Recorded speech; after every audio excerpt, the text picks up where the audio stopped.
नमस्कार दोस्तों ये जो वास्तु विज्ञान की सीरीज़ चल रही है, इसके अंदर हमने अब आपको नक्शों के ज़रिए बताना शुरू किया है कि किस टाइप के नक्शे सही होते हैं। पिछली बार हमने आपको पश्चिम का बताया था, फिर उत्तर का बताया था। आज हम आपको दक्षिण का बताएंगे। जो स्क्रीन पे नक्शा चल रहा है, ये दक्षिण मुखी मकान का है। दोस्तों, ये जिस तरीके से बनाया गया है वास्तु के हिसाब से बिल्कुल सही है, और ये ऐसी जगह रहने से आपको लाभ मिलता है। आप इसको समझें और इसी तरीके से अगर आप नया मकान बना रहे हैं तो आप बना सकते हैं, और अगर पुराने मकान में भी कोई चीज़ सही कर सकते हैं तो इन नक्शों को देख के आप सही कर सकते हैं। आप अपने हिसाब से इसको सेट कर लें, आपको किसी की कोई सहायता की मदद की ज़रूरत नहीं पड़ेगी। हम नक्शों में आपको इतने अच्छे से बताएंगे, और अगर कोई आपकी फिर भी नीड है तो आप हमसे पूछ सकते हैं, आप हमें कॉल करके बात कर सकते हैं। नहीं तो जब ये मोनेटाइज होने के बाद जब चैनल चलेगा तब हम लाइव आएंगे और उसमें भी आपके प्रश्नों के उत्तर देंगे और आपको इन नक्शों के बारे में समझाएंगे। दोस्तों, जिस तरीके से हमने आपको पहले दक्षिण का नक्शा बताया था, कहाँ किचन होना चाहिए, कहाँ मंदिर होना चाहिए, उसी तरीके से हमने आपको उत्तरमुखी के अंदर भी बताया था। आज हमने जब दक्षिण मुखी का नक्शा लिया है तो इसमें आपको हम दक्षिण के फ़ायदे बताएंगे कि दक्षिण में घर दक्षिण मुखी का अगर बनाते हैं तो उसमें कहाँ पर होना चाहिए। दोस्तों, दक्षिण मुखी का अगर हम नक्शा बनाते हैं तो हमेशा पूर्व की ओर हम खुला रखते हैं।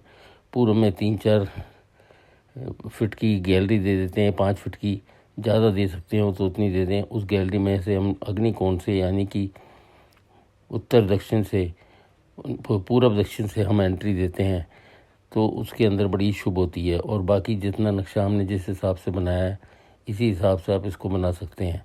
दोस्तों, इसमें जो रसोई घर हमने बनाया है वो रसोई घर अगर शयन कक्ष के पास आ जाए तो और भी बेहतर हो जाता है, और जहाँ रसोई घर है वहाँ पे भंडार कक्ष होना चाहिए, और शयन कक्ष थोड़ा सा पीछे करके हो तो बहुत ही शुभ होता है।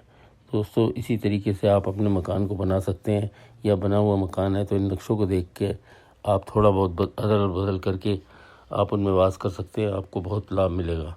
दोस्तों, इसी तरीके से हम आगे भी आपको और नक्शे दिखाएंगे, किस नक्शे किस प्रकार से कौन से घर में किस तरीके से रहना सहना चाहिए। दोस्तों, हम आपको हर एपिसोड में बता चुके हैं कि आपके सोते वक्त सर दक्षिण की तरफ होना चाहिए, तो आपको बहुत ही लाभ मिलता है। दक्षिण में सर करने से आपकी डिसीज़न पावर बढ़ जाती है। डिसीज़न बहुत ज़रूरी होते हैं, क्योंकि अगर आप गलत डिसीज़न ले लेते हैं सुबह उठ के, आपको जाना कहीं है, आप पहुँच के और गए तो आपको नुकसान होता है। डिसीज़न पावर बढ़ती है दक्षिण में सर करके सोने से, और हर चीज़ में लाभ मिलता है। आपके डिसीज़न ही गलत हो जाते हैं। बच्चे हैं जैसे, अगर वो दक्षिण में सर करके सोते हैं तो उनको अपने कैरियर बनाने में बड़ी मदद मिलती है। वो अपने डिसीज़न सही टाइम पे ले पाते हैं, पढ़ाई वगैरह सही कर पाते हैं, उनके हर काम में उनको लाभ मिलता है। इसीलिए दोस्तों, हम आपको लिए नक्शे लेके आ रहे हैं कि आप इनके हिसाब से बनाएं, और नहीं बने हुए हैं तो कुछ चीज़ें जो आपको समझ में आती हैं कि ये फलदायी होंगी तो वो आप अपनाएं और आप उनका लाभ उठा सकते हैं। दोस्तों, इसी तरीके से और भी चीज़ें हम आपको एक एक खुल के बताएंगे। हमने आपको पेड़ बताए दक्षिण की, आपको इस दिशाओं के हर एक चीज़ के लिए बताया, आपको चारों कोनों के बारे में बताया, किस तरीके से किस कोण से क्या लाभ होता है और क्या नुकसान होता है। दोस्तों, आप इन चीज़ों को ध्यान से सुने और देखें। हर एपिसोड को, बहुत लंबे एपिसोड नहीं है, 6-7 मिनट के एपिसोड बनाते हैं हम, ताकि आदमी के दिमाग में वो बातें बैठ सकें, घर कर सकें, और उनको ध्यान में लाकर उनका लाभ उठा सकें। दोस्तों, एक एपिसोड हमने बनाया था जिसमें चारों कोनों के बारे में बताया था, उसके बहुत अच्छा रिस्पांस मिला था। कई हज़ारों लोगों ने देखा था उसको, और उसको लाइक और सब्सक्राइब भी किया था।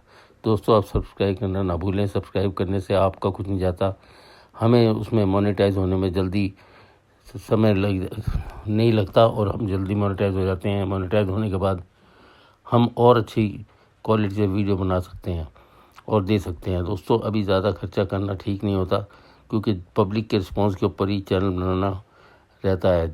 जब पब्लिक अच्छा रिस्पांस देती है, चलता है, तो यूट्यूब भी उसको रिस्पांस देता है, तो वो चलते हैं, तब आपको भी लाभ मिलता है और हमें भी लाभ मिलता है। दोस्तों, हमारे लिए तो यही लाभ है कि हमारे जितने दर्शक बढ़ जाएं वो हमारे लिए लाभ होता है। दर्शक देखें और बढ़ जाएं और उसका लाभ उठा सकें। दोस्तों, इसीलिए हमने ये सीरीज़ चलाई है। इसमें हमने दोनों चीज़ आपको खुल के बताई, वास्तुशास्त्र क्या है और वास्तु विज्ञान क्या है। दोस्तों है तो सारा विज्ञान पे ही आधारित, लेकिन शास्त्र इसलिए कहते हैं।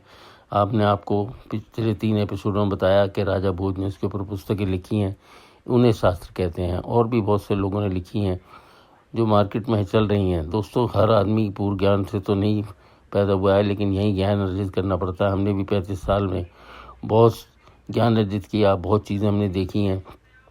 जो पुरानी जितनी भी बिल्डिंग बनी हुई हैं उनको जाके देखते हैं, किसका क्या हिस्ट्री है, किसका क्या इतिहास है, उसे देखते हैं और हम समझ पाते हैं कि इन्होंने वास्तु का कितना लाभ उठाया था। जिस तरीके से हमने आपको लाल किले के बारे में बताया था, ये सब वास्तु के हिसाब से चीज़ें बनी हुई हैं। इन राजाओं को पहले पता था, वास्तु का ज्ञान था, ये उसी हिसाब से बनाते थे। दोस्तों मंदिर तो घर में आपने आपको पहले ही बताया कि वर्जित है, लेकिन लोग आजकल फैशन में बना लेते हैं। घर में मंदिर इसलिए नहीं बना पाते क्योंकि घर में उनकी पूरी सेवा नहीं हो पाती। दोस्तों मंदिर में ही मंदिर की सेवा होती है, उनके शयन होते हैं, उनके स्नान होते हैं, उनका श्रृंगार होता है। घर में ये सब कुछ नहीं हो पाता। केवल लोग जो जलाते हैं, आरती करी और खुली मूर्ति छोड़ के चले जाते हैं, वो बाद में नुकसान भी करते हैं। इसीलिए दोस्तों पहले जब कोई गांव बसता था तो गांव के बाहर एक मंदिर बनता था, कोई बारात आती थी वहीं आके ठहरती थी, वहीं सब उनका काम होता था। लोग सुबह नहा धो के जाते थे, जोत बत्ती करके मंदिर में आ जाते थे, उससे बड़ा लाभ मिलता था। लेकिन अब लोग घर में बनाने लग गए हैं तो उससे नुकसान भी हो जाते हैं। दोस्तों ये चीज़ें बड़ी ही ध्यान से करनी होती हैं, जो आप घर में नहीं कर पाते क्योंकि समय नहीं होता। इसी तरीके से हमने आपको बताया था कि किचन में कभी भी मंदिर नहीं होना चाहिए, किसी शयन कक्ष में मंदिर नहीं होना चाहिए। अगर किचन में मंदिर होगा तो वहाँ झूठे बर्तन और सब कुछ रखा होता है, उसके फिर अशुभ परिणाम मिलते हैं। दोस्तों इसी तरीके से कभी भी शयन कक्ष में भी कोई भगवान की मूर्ति या फ़ोटो नहीं होनी चाहिए, क्योंकि वहाँ पे अगर वो चीज़ें होती हैं तो वहाँ पे अच्छी नींद नहीं आती, या दोनों में से कोई मियाँ बीवी में से कोई बीमार रहता है, या एक दोनों दूर रहते हैं, या आपस में झगड़े होते हैं। इसलिए आपको कई चीज़ें हमने बताई हैं, उनका आप ध्यान में करते हुए आप लाभ उठा सकते हैं। दोस्तों इसी तरीके से हम आगे भी और भी चैनल बनाएंगे और आगे बढ़ते जाएंगे, और आपके लाभ के लिए जितना अधिक ज्ञान हो सकेगा वो आपको दे सकेंगे। दोस्तों आज के लिए इतना ही काफ़ी है। जो चीज़ें रह गई हैं अगले एपिसोडों में बताएंगे। धन्यवाद, नमस्कार।